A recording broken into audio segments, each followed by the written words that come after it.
Hello, everyone. Hi.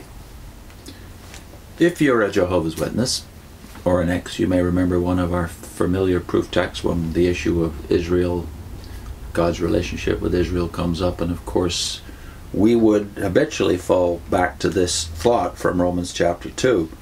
For no one who is a Jew who is merely one outwardly, nor is circumcision outward and physical, but a Jew is one inwardly. And circumcision is a matter of the heart by the Spirit, not by the letter. His praise is not from man, but from God. So the following thought is, when you're a Jehovah's Witness, well then God's relationship with the Jews was, but is not anymore. We've now been shown that there's something called spiritual Israel. That's the only Israel. So you would think that the Jew then has no advantage other than what he used to have when he was in a covenant relationship with God. But it's all in a past relationship now. So we wanted to read a little further. Again, context is everything. So read a little further in Paul's thought, because there is no break. This is the last verse of chapter 2 of Romans, but the flow continues into chapter 3. What advantage has the Jew, according to Paul? None, right? Well, let's see what he says. So chapter 3, the first 4 verses. What then is the superiority of the Jew? Or what is the benefit of circumcision? A great deal in every way. First of all, because they were entrusted with the sacred pronouncements of God. What then is the case? If some did not express faith, will their lack of faith perhaps make the faithfulness of God without effect?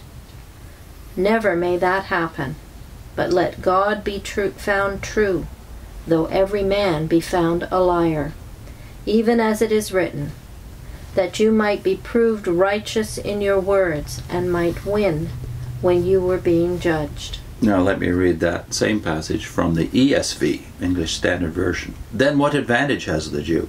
Or what is the value of circumcision? Much, in every way. To begin with, the Jews were entrusted with the oracles of God. What if some were unfaithful? Does their faithlessness nullify the faithfulness of God? By no means. Let God be true, though every one were a liar, as it is written, that you may be justified in your words and prevail when you are judged. So you expect, when you hear what advantage has the Jew, our answer would have been none. There's no advantage. Or you might concede, well, they used to have an advantage. But for now instance, they have none. To be that thought, yeah, they were entrusted with the oracles of God, but obviously it didn't do them any good, because the nation proved to be unfaithful to God, and then God, as it were, moved to plan B, which is to create this thing called spiritual Israel, which is the church or congregation of Jesus Christ, as a witness would see it.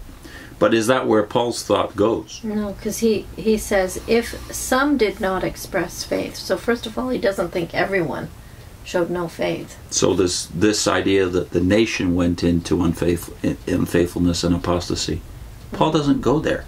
But even if that were true, he goes, can that nullify God's faithfulness?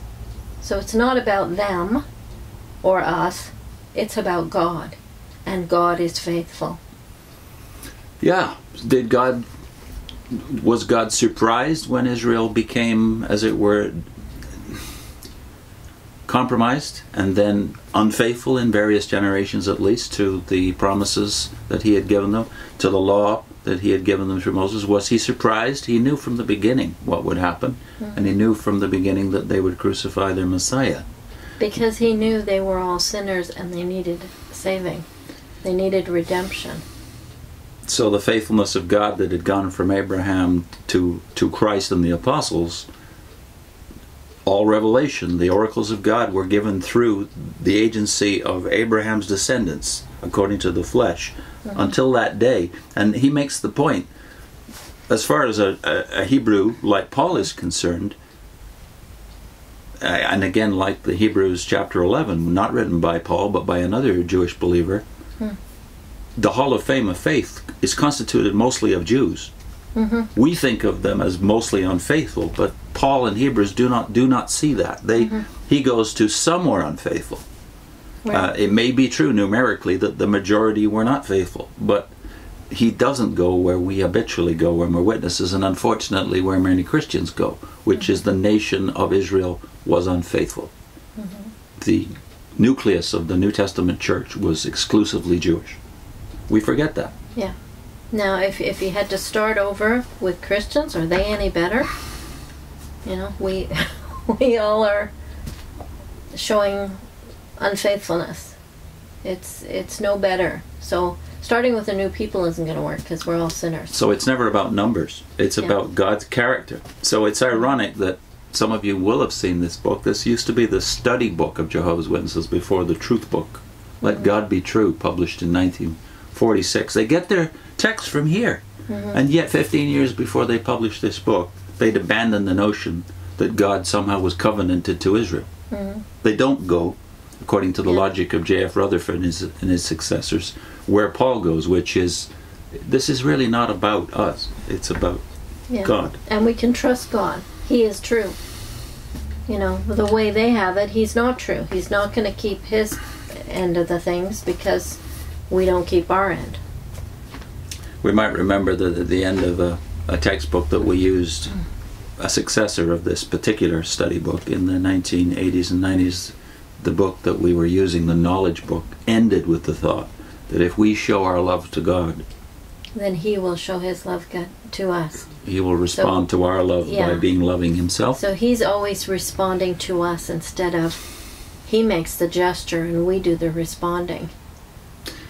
Now, to continue Paul's thought about Israel, we wanted to jump from this passage, 3 verse 4, down to chapter 8 and chapter 9, where he picks up the subject of Israel again, but I know you have a thought that you wanted to intrude. I hate to just jump right past this because Romans, the first 3 chapters, meant a lot to me when I was trying to make sense of Christian faith when we left the witnesses and everything was up for grabs. So I think reading Romans 1 to 3 was a progress moment for me. It helped to clarify something and got me past some muddle thinking that I had gotten from the Watchtower.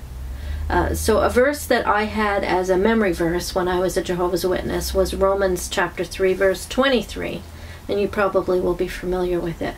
For all have sinned and fall short of the glory of God. Now I knew that, and that was a pet text, that was a proof text that I had memorized, and yet I didn't really believe it in a sense, because I believed, because the Watchtower was telling you this, that God was searching the world for people with right heart condition, good people, people inclined towards God. But when I read Romans 1 to 3, it came down to everyone is in the same boat.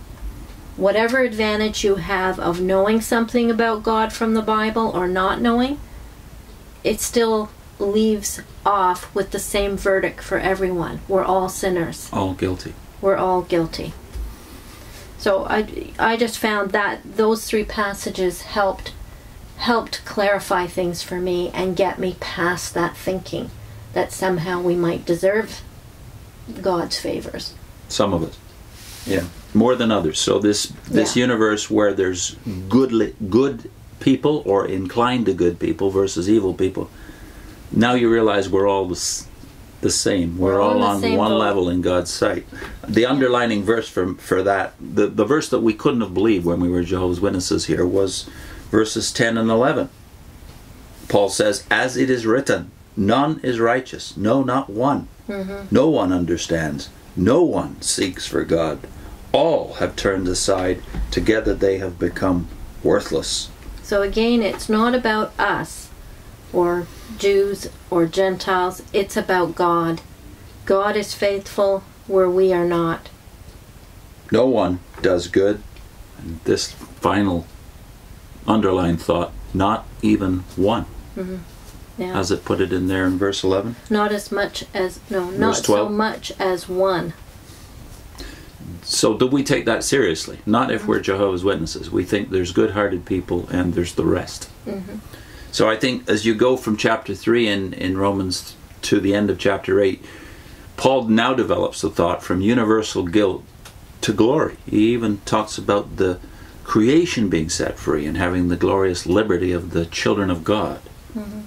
And that's, of course, one of the favorite texts of many Christians. Romans chapter 8 from verse 31 to the end of the chapter.